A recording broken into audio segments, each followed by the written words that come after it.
I used to think I had a perfect life. Everything seemed to fall into place so effortlessly. After graduating from university, I landed my dream job, the one I had always hoped for. Not long after, I met Colton. He was charming, kind, and had a steady job that gave us security. We got married when I was 26, and I felt like the luckiest woman alive. Colton and I shared a wonderful bond. We enjoyed each other's company and created a life filled with laughter and love. For years into our marriage, we felt ready to grow our family, and that's when our daughter, Anna, came into our lives. We lovingly called her Anna, and she brought a new kind of joy we never knew existed.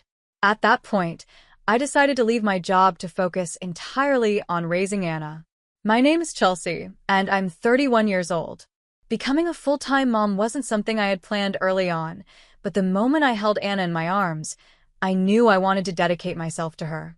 She's now 3 years old, a little bundle of energy who fills our home with her laughter and innocence. Watching her grow every day makes my heart swell with pride and happiness. Colton adores Anna just as much as I do. On weekends, he takes over and spends the whole day with her, giving me some much-needed rest. Thanks to his unwavering support, I've been able to maintain a healthy balance between motherhood and personal time. Life truly felt like a dream. But as it turns out, dreams can shatter in an instant. Everything changed one weekend. It started like any other Tuesday morning. Colton and I were enjoying breakfast when the doorbell rang unexpectedly. Standing there were Colton's parents, Evan and Anna. I was shocked to see them. They usually visited us only a few times a year, and always with prior notice. But this time, they had shown up unannounced. My relationship with Colton's mother, Anna, had always been strained. She wasn't thrilled about me from the very beginning. I still remember the first time I visited Anna and Evan after Colton proposed. Anna didn't hide her disapproval. She looked me up and down with a critical eye and said, "I'm not sure if you're the right fit to be my son's wife." As if that wasn't enough, she would throw in other hurtful comments like, "She doesn't seem like someone who was raised properly." At first, her words stung, but I quickly learned to stand up for myself. I would respond sharply, saying things like, "Maybe Colton was drawn to someone as optimistic as me because he grew up with such a pessimistic parent." These exchanges didn't sit well with Anna, and they often escalated into arguments. Colton and his father, Evan, hated conflict, so they would always try to diffuse the situation. Still, the tension between Anna and me never truly went away. So you can imagine my surprise when Evan and Anna showed up at our door that weekend. I had no choice but to let them in, though I couldn't help but wonder why they were here. "Evan, Anna," I greeted them, trying to keep my tone polite. "What brings you here today?" Anna scoffed and rolled her eyes. "Are you seriously asking that? We told you we'd be coming over today. Don't you remember?" Her words caught me off guard. I had no idea what she was talking about. Before I could respond, Colton stepped in with an apologetic look. "Hey, Chelsea," he said sheepishly. "I forgot to mention that my parents were coming over today." "Sorry about that." I stared at him, feeling a mix of frustration and disbelief. This wasn't just a minor slip-up. This was the kind of thing that could have given me time to prepare mentally and emotionally. I couldn't believe what I was hearing. How could Colton forget to tell me something this important? My mind raced as I stood in the kitchen, quickly brewing tea for everyone. Colton has always been a bit forgetful, but this was on another level. Carrying the tea tray into the living room, I plastered on a polite smile. "So, Evan and Anna, what brings you here today?" I asked, trying to keep my tone light. Anna gave me a look that could cut glass.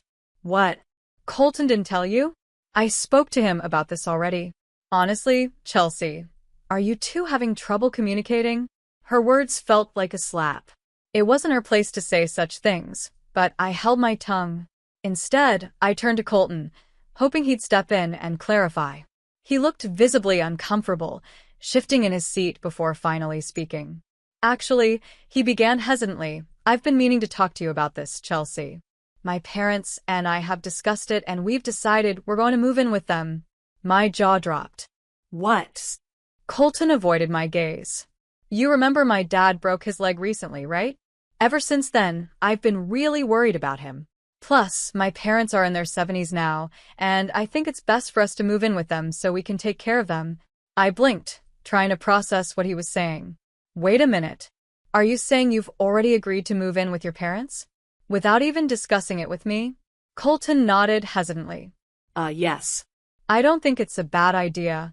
I felt a wave of disbelief and frustration wash over me. How could he think it was okay to make such a major decision without even consulting me? This wasn't just about him, it was about our family, our home, and our lives. Anna, of course, couldn't resist chiming in. Chelsea, don't tell me you're opposing this idea. We didn't come here to hear your opinion anyway. What matters is what Colton decides. Her words lit a fire in me. Taking a deep breath, I replied firmly, this is an important decision for a husband and wife to make together. Let me discuss this with Colton, and we'll come to a decision. Anna's eyes narrowed as if she couldn't believe my audacity. With an irritated huff, she stood up. Fine. But I hope you're not too sassy about this, Chelsea. She and Evan left shortly after, leaving behind an air of tension that clung to the room like a storm cloud. As soon as the door closed, I turned to Colton. Why didn't you say anything about this to me? I demanded. I'm sorry, he stammered, looking genuinely remorseful. Colton, this isn't a minor decision. Moving in with your parents affects both of us. You should have talked to me first. I was just worried about my dad, he admitted, his voice barely above a whisper. And being worried about your dad doesn't give you the right to make a decision like this without me, I shot back. We're a team, Colton. Important things like this need to be discussed together. You're right, he said, nodding. I'm sorry, Chelsea. I'll make sure to talk to you first in the future. I sighed, still feeling the weight of the conversation. So, what do you want to know? How I feel about moving in with your parents? He hesitated, then nodded. Yes. What do you think? Honestly, I said, crossing my arms. I don't want to live with your parents. You know how your mom and I don't get along. Living under the same roof would be a disaster. I figured you'd say that, he murmured, looking down. But is there any way you'd reconsider? I'll do anything. I studied him carefully. He seemed sincere, but I wasn't going to agree without conditions. Fine, I said finally. If we move in, you have to protect me from your mom. If she says anything mean to me or picks on me, you need to stand up for me. No more letting her get away with it. Colton's eyes widened. What? Protect you? From my mom? Yes, Colton, I said firmly. And let me be very clear. If you can't do this, if you can't promise to stand up for me when she crosses the line, then I'll leave. I'll take Anna and go back to my parents' house. And if it comes to that, we might as well get a divorce. Divorce? His voice rose in disbelief. Isn't that a bit extreme? No, it's not, I said, my tone unwavering. That's how serious I am about this. I refuse to live in a toxic environment where I'm disrespected. If you can't promise to protect me, then there's no point in us continuing this conversation. Colton looked at me, a mix of guilt and determination in his eyes. Okay, he said finally. I promise. I'll protect you from my mom, no matter what. Just don't ever say you'll leave me again.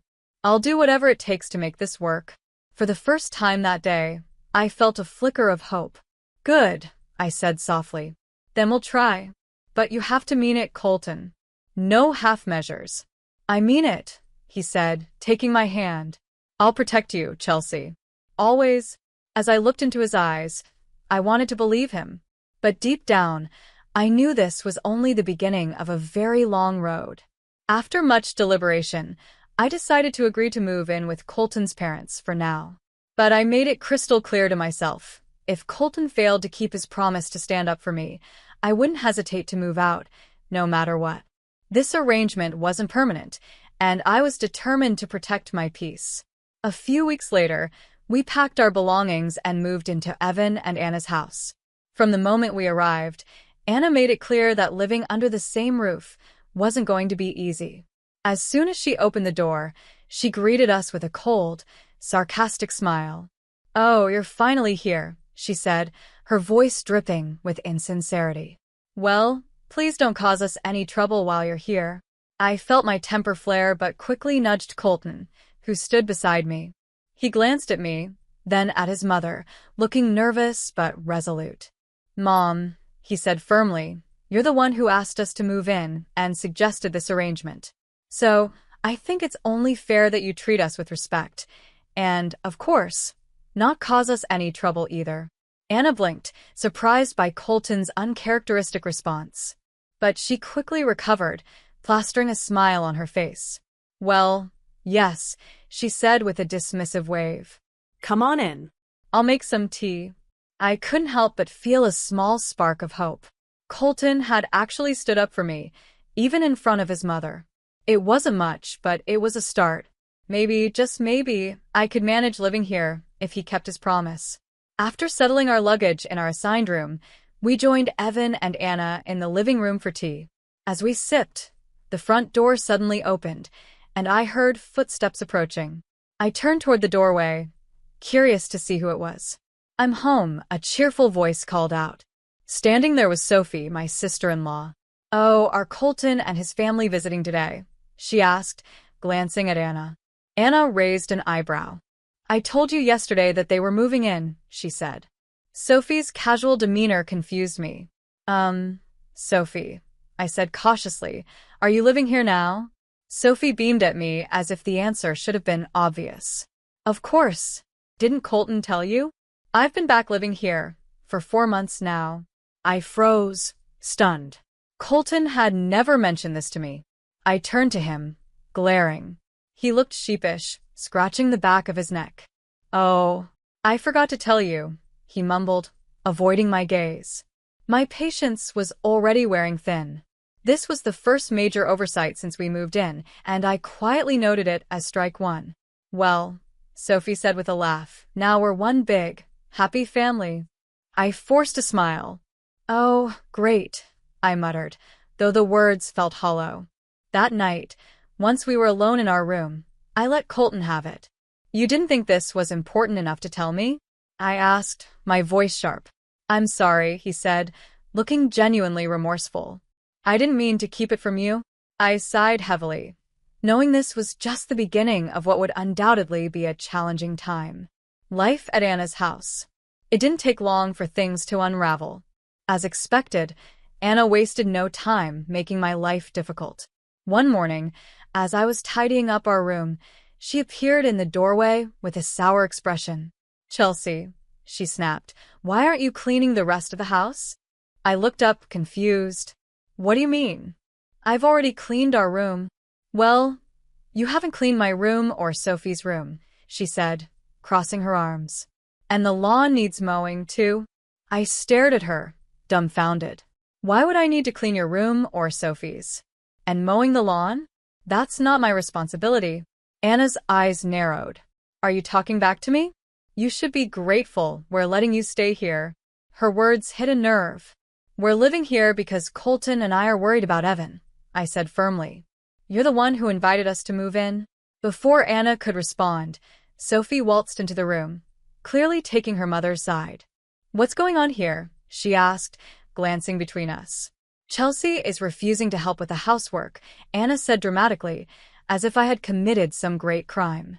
Sophie shook her head, her tone dripping with disdain. Chelsea, are you seriously arguing with my mother about something as simple as cleaning? It just sounds like you're trying to avoid your responsibilities. I couldn't believe what I was hearing. What?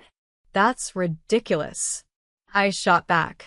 To me, it just seems like you want to slack off and do nothing, Sophie said, crossing her arms. Fuming, I finally snapped. Fine, I said angrily. I'll clean everything, your room, Anna's room, the whole house. But don't expect me to stay silent about this treatment forever. As I stormed off to start cleaning, I made a silent vow to myself. If Colton didn't step up and keep his promise, this would be strike 2. And after strike 3, I was out of here for good.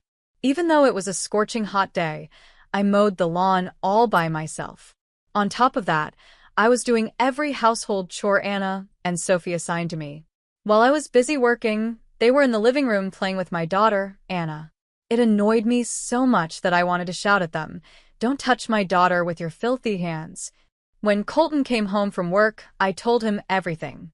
I asked him to speak to them during dinner, hoping he'd finally stand up for me. Later, as we all sat at the dinner table, Sophie and Anna started their usual complaints about me. "What is this dish? It's so bland," Sophie said, grimacing at her plate. "I don't like this at all. I don't think I can even finish it." Anna chimed in. "How can someone so bad at cooking be a housewife? This is just pathetic." I glanced at Colton, waiting for him to respond. He put down his knife and fork, finally opening his mouth to speak. "Mom, Sophie," he said, trying to stay calm, "don't complain about the food. Chelsea worked hard to make this meal for you. Please appreciate it." Sophie rolled her eyes and sneered. "Colton, are you seriously defending her? Where's your dignity as a husband? Do you actually think this food is good?" Colton hesitated for a moment before stammering, I love Chelsea's cooking. It's delicious." But it was clear that Sophie had the upper hand in the argument. Colton, as usual, couldn't stand up to her or Anna. Watching him sit there, unsure of what to say or do, made my heart sink. I couldn't believe how unreliable my husband was. In my mind, this was Colton's second strike. From that day on, the bullying from Anna and Sophie only got worse. They made me do every possible chore around the house and sent me on endless errands. If I ever refused even slightly, they would start complaining. Anna didn't hold back her opinions, either. "You're the wife in this family," she said one day. "It's only natural for you to do all the work. You should respect me as the head of the household and do as I say." Sophie backed her up without missing a beat. "That's right. Chelsea, you're part of this family now. You're supposed to follow what we say. Stop acting like you're above us." I stared at them in disbelief. Their behavior was beyond unreasonable. I couldn't imagine any other in-laws behaving this way. It was as if they thought I was their servant. At that point, I started thinking seriously about how I could eventually leave this house. I couldn't live like this forever. Then one day, I received a call from my mother. She told me that my father had suffered a stroke and had been taken to the hospital. Thankfully, it wasn't life-threatening, but he had to be hospitalized for a while. Hearing the news, I quickly packed my bags to visit him. As I was gathering my things, Anna walked into the room and asked, "Chelsea, what are you doing?" I looked at her and replied, "I'm sorry, Anna. My mom just called me and told me that my dad had a stroke. He's in the hospital, and I need to go see him." "I'm going to visit him at the hospital," I said firmly. Anna's response left me speechless. "Who said you can leave this house?" she snapped. "This is your home, and you have no other place to go." "What?" I couldn't believe what I was hearing. "Stop packing and get back to the chores," she ordered. That was the last straw for me. I couldn't take it anymore. If I stayed in this house any longer, I felt like I'd lose my mind. Ignoring her completely, I grabbed my bag and left. I went straight to the hospital to see my father. He looked weak, but thankfully, his condition wasn't serious. I decided to stay at my parents' house for a few days to help my mother with housework and to keep her company. During my time there, Anna and Sophie didn't leave me alone. They bombarded me with calls and horrible messages like, "What's wrong with you? You're Colton's wife. Stop avoiding your duties and come back home right now." Their audacity was unbelievable. It was clear they had lost their minds. By this point, I had already started thinking seriously about divorcing Colton and leaving that toxic house for good. But the more I thought about Anna and Sophie's behavior, the angrier I got. That's when I decided I needed revenge. I knew revenge would take time and planning, so even though I hated the idea, I returned to Anna's house. From the moment I stepped back inside, Anna and Sophie resumed their nonsense, constantly complaining about me and trying to boss me around. Half a year later, about 7 months passed, and then one evening at dinner, Anna shared some news excitedly. "She said yes." Sophie beamed. "I'll bring him over for lunch next time." I froze for a moment, then felt a spark of joy inside. This was it. The perfect chance for revenge had finally come. I couldn't help but smile to myself. Sophie noticed and said, "Oh, Chelsea, you're happy for me too." I nodded politely, hiding my true intentions. 2 weeks later, Sophie brought her fiancé, Matt, to the house. He seemed like a decent man, well-dressed, polite, and clearly successful. Sophie introduced him to everyone with pride, and it was obvious that she thought she had hit the jackpot. Matt worked for a big company and had a high income. He seemed far too good for someone like Sophie. Even Anna, who always had something to criticize, seemed completely satisfied with him. "You have all my blessings," Anna said with a wide smile. "Please take good care of Sophie." I saw my opportunity and seized it. After serving tea to everyone, I approached Matt and started a conversation.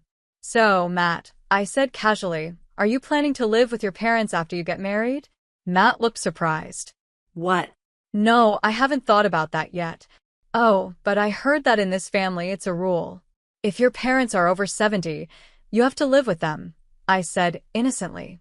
"I just assumed you'd either live with your parents or move in here with us." Matt frowned. "No, there's no such rule in my family." "Oh, I see," I replied with a smile. "Well, there are plenty of other rules in this house. For example, I heard that a wife has to obey everything her in-laws say to show gratitude to them," I said calmly.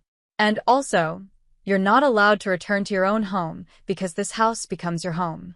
When my father had a stroke, they tried to stop me from visiting him in the hospital. Instead, they wanted me to stay and do their chores." Matt's face darkened as he listened to my words. "Is what Chelsea is saying true?" he asked Sophie, his voice filled with doubt. Sophie shook her head quickly. No. "That can't be true. Chelsea is just jealous because you're better than Colton. She's making up lies to ruin things for me." I smiled calmly. "I'm not jealous, Sophie. I'm just letting Matt know what it's like to marry into this family.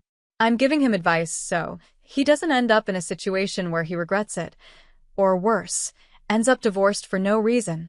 With that, I reached into my pocket and pulled out my voice recorder. I pressed play, and the room filled with recordings of Sophie and Anna bullying me. Every insult, every unreasonable demand, it was all there.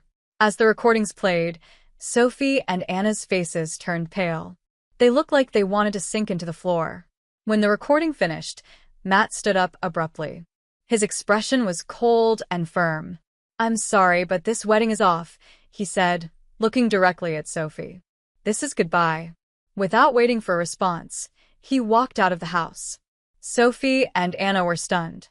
They sat there in silence before bursting into tears. Watching them cry felt like sweet justice. For the first time in months, I felt a sense of relief. I didn't waste any time after that. I packed my belongings, took Anna in my arms, and left that house for good. I left my signed divorce papers on the table for Colton to find. A few hours later, Colton called me. He sounded desperate, but I didn't hold back. I told him how unreliable he had been as a husband and how he had failed to protect me when I needed him the most. A couple of days later, Colton informed me that he had signed the divorce papers and sent them back to me. I was furious. How could he give up so easily? He didn't even fight for me or try to fix things. But then again, he had never been a strong or dependable partner. Looking back, divorcing him was the best decision I could have made. Life after leaving. According to a neighbor I was close to, Colton and Sophie are still living at Anna's house like freeloaders. Neither of them does any housework, so Anna has to handle all the chores on her own now. As for Sophie, I heard that she was so devastated after her engagement was called off that she quit her job. She's living poorly now, relying on her father's pension to get by. Colton, on the other hand, spends all his money on his hobbies. He doesn't contribute a single penny to the household. It's a mess, but honestly, it's no longer my problem. The only person I feel sorry for is Evan. He doesn't deserve to be stuck with such a lazy, toxic family. Meanwhile, my life has taken a positive turn. I'm focusing on rebuilding my life and giving Anna the happy, peaceful home she deserves. I'm back to working hard at my job, and my parents are helping take care of my daughter at home. She's growing up so quickly, and lately, she's been excitedly telling me all about what happens at her kindergarten. Seeing her so cheerful makes me feel so happy, and it motivates me to keep working hard for her. Thank you for watching until the end. Don't forget to subscribe to our channel and give this video a thumbs up. See you in the next one.